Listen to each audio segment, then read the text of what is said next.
what do we do with our frustration?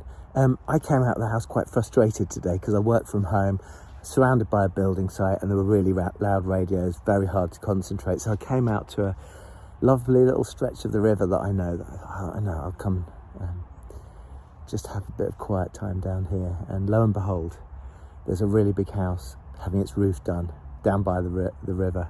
And there's a couple of guys playing a really loud radio. And don't feel too sorry for me, because I'm sure I'm hypersensitive to noise. And anyway, you may indeed have kind of frustrations that are far more significant. You know, that sense that everywhere you turn, you're being blocked, or there's just really difficult stuff going on at the moment. And certainly we know that across the world, people are in abject difficulty at the moment. But whether, you know, you've got mild frustration or worse, I just thought I would retreat a bit further from the river, come up a hillside and sit with my own frustration for a little while. There's a really helpful contemplative form of prayer called welcoming prayer, where you simply sit with and welcome your feelings for a time, and don't try and push them away. That's one of the key things, isn't it? You welcome them. You don't welcome necessarily the problem, but you welcome the feelings, sit with them. And gradually things begin to settle a little. As I have here today, I'm struck by three things. First of all, is the power and goodness of creation. You won't be surprised to hear me say that, but just looking around, there are wild apples growing, there are wildflowers, seeds, turning leaves, lovely blue sky, fresh air, and it doesn't take long for that goodness to begin to sort of seep into the soul. You know, I love the word hineni in the Hebrew, which means here I am, and it has a cousin, hine, which means behold. It's wonderful to behold creation, even if you're in a busy high street and you're simply beholding an urban tree, or the people who are walking down, who are all part of creation.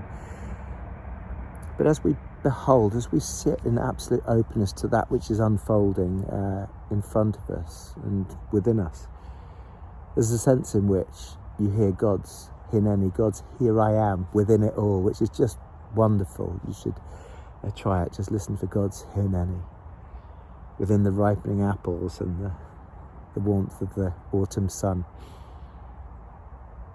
So that was the first thing. The second thing was to become even more intentional about being centered on God within it all, within what may feel like a maelstrom. I find centering prayer incredibly helpful in that regard. It puts God back at the center as you sit in complete openness to the presence of God. Taking a breath, bringing your attention to your breath, and then not trying to get anything out of the situation, but simply sitting in God's presence, welcoming that presence. And you can use a prayer word, a special word or phrase: be still, peace, gentle, Jesus, to speak every time you feel that you're distracted or an anxious or frustrated thought enters your mind. You let it go by speaking your word and coming back to a place of complete openness with God within this moment.